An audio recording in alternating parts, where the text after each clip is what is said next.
नमस्कार दोस्तों, हरे कृष्णा, राधे राधे। कैसे हैं आप सब लोग? मैं बहुत अच्छी हूँ और व्रत विधि उपाय में सभी लोगों का स्वागत करती हूँ।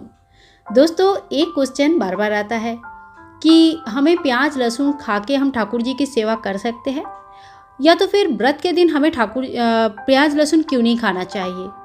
प्याज लहसुन खाने वाले क्या ठाकुर जी की सेवा करते हैं? तो चलिए आज यही सब क्वेश्चन जो घुमा फिरा के लगभग एक ही टाइप के हैं, उन्हीं के विषय में चर्चा करते हैं।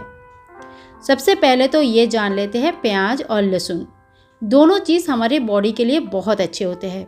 कई सारे रोग प्रतिरोधक क्षमता भी होते हैं इसमें, और सब्जियों में टेस्ट भी बढ़ाते हैं। लहसुन तो हड्डियों के लिए बहुत सही रहते हैं।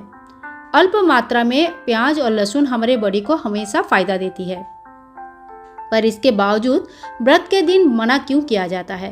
तो चलिए इसके पीछे जो पौराणिक कहानी है वो सुन लेते हैं, तब हमें पूरा पता चलेगा कि आखिर ऐसा क्यों कहा जाता है। देखिए, खाना ना 3 प्रकार के होते हैं। सबसे पहले सात्विक आहार, फिर राजसिक आहार और उसके बाद तामसिक भोजन। सात्विक आहार वो होता है जो हमारे मन की बुद्धि को, हमारे जो सात्विक चिंताधारा है, जो मन के जो सबसे उच्च स्तर का जो मन होता है उसको खोलते हैं।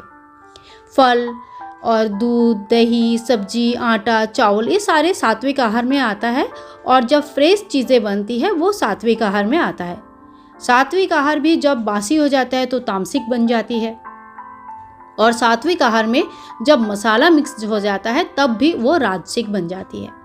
यानी कि जब हम मसालेदार, तीखी या तो फिर कोई भी स्वाद जब ज़्यादा हो जाता है, मीठा ज़्यादा, तीखा ज़्यादा, मसाला ज़्यादा, तो उसको बोलते हैं राजसिक आहार। और सबसे तामसिक आहार किसको बोलते हैं? जब जैसे कोई नशीली चीज़ें हैं जिसको खा के हमें नशा होता है, जिसको खाने का हमें बार बार एक नशा सा लगा रहता है, ऐसी चीज़ें वो होते हैं तामसिक। कोई भी चीज़ जो बासी हो गई है, 1-2 दिन पुरानी, खाना भी तामसिक में ही आता है, और लहसुन और प्याज को भी तामसिक आहार में ही गिना गया है। अब लहसुन और प्याज जो लोग खाते हैं ज़्यादा, मतलब जैसे थोड़ा बहुत खाना गृहस्थ के लिए चलता है, क्योंकि क्या होता है ना, गृहस्थ आदमी जो होते हैं उनको गृहस्थ के साथ साथ अपना हर चीज़ देखना रहता है। गृहस्थ जीवन के लिए कई सारे छूट दिया गया है। यही सारे चीज़ें ब्राह्मण के लिए, पुजारियों के लिए, जो गोसाई लोग होते हैं, गोस्वामी लोग होते हैं, उनके लिए ये सारे छूट नहीं होती है, परंतु जो गृहस्थ लोग होते हैं कुछ चीज़ें इसमें छूट दी गई है। तामसिक आहार जो लोग ज़्यादा ग्रहण करते हैं उनकी बुद्धि भी तामसिक जैसे हो जाते हैं, मतलब शार्प बुद्धि कम हो जाने लगती है। पौराणिक कहानी के अनुसार जब समुद्र मंथन हुआ तो समुद्र से माता लक्ष्मी के साथ साथ कई सारे रत्न और बहुत सारे महंगी महंगी ऐसे चीज़ें बाहर आई, जिसके लिए देवताओं में और राक्षस में काफ़ी लड़ाई हो गई। सबसे महंगी चीज़ें इसमें, सबसे डिमांडेड जिसको आप कह सकते हैं, वो था अमृत कलश।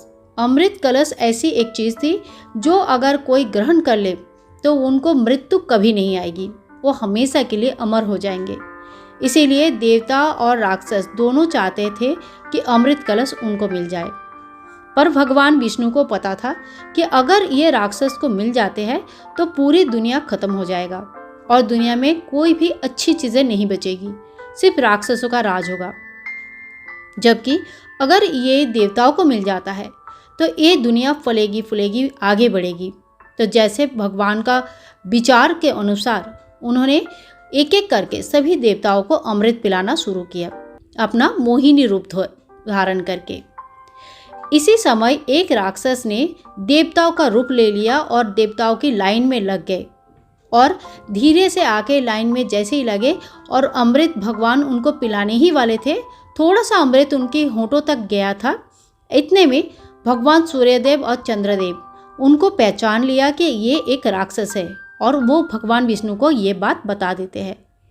भगवान विष्णु इस बात से बहुत नाराज़ हो जाते हैं और अपनी चक्र से उस राक्षस का दोनों हिस्सा, सर और धड़, अलग कर देते हैं।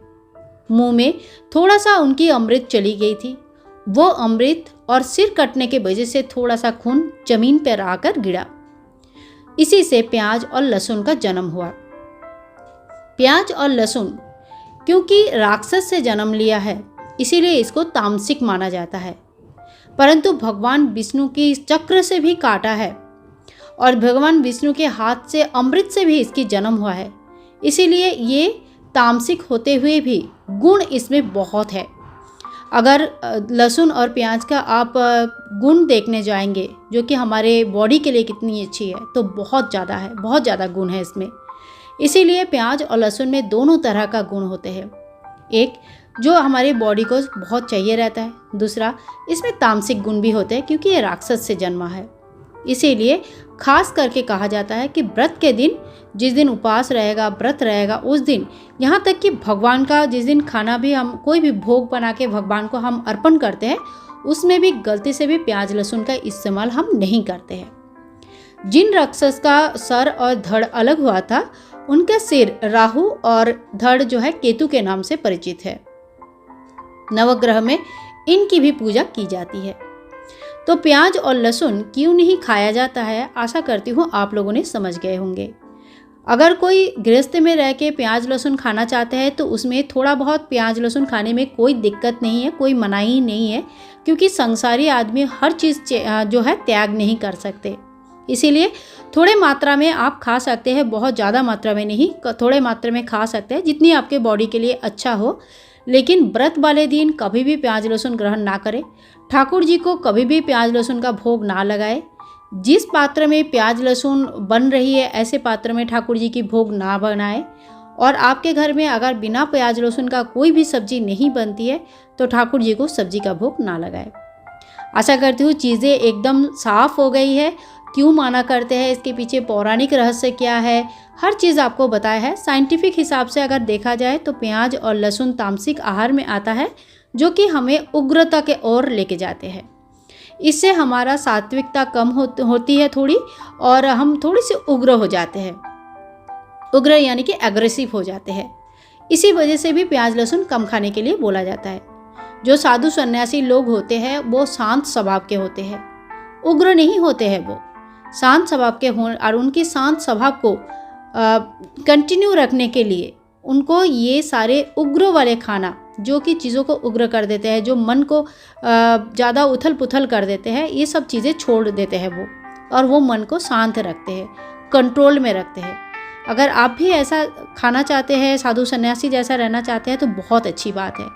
पर अगर आप नहीं भी छोड़ सकते हैं तो अल्प मात्रा में गृहस्थ जीवन में खा सकते हैं, कोई दिक्कत नहीं है। तो आज की वीडियो मैं यहीं पे एंड करती हूँ। दोस्तों कोई और क्वेश्चन रहेगा तो ज़रूर बताना, और एक्सप्लेनेशन में अगर कहीं पे भी आपको कुछ भी क्वेश्चंस रहे इस वीडियो रिलेटेड तो आप बेझिझक पूछ सकते हैं। मैं पूरी कोशिश करूँगी आप सभी का हर एक क्वेश्चन का जवाब देने के लिए। मिलते हैं एक और न्यू वीडियो में, तब तक के लिए सभी लोग अच्छे रहे, स्वस्थ रहे, मस्त रहे। चलो दोस्तों, बाय बाय, टाटा, राधे राधे।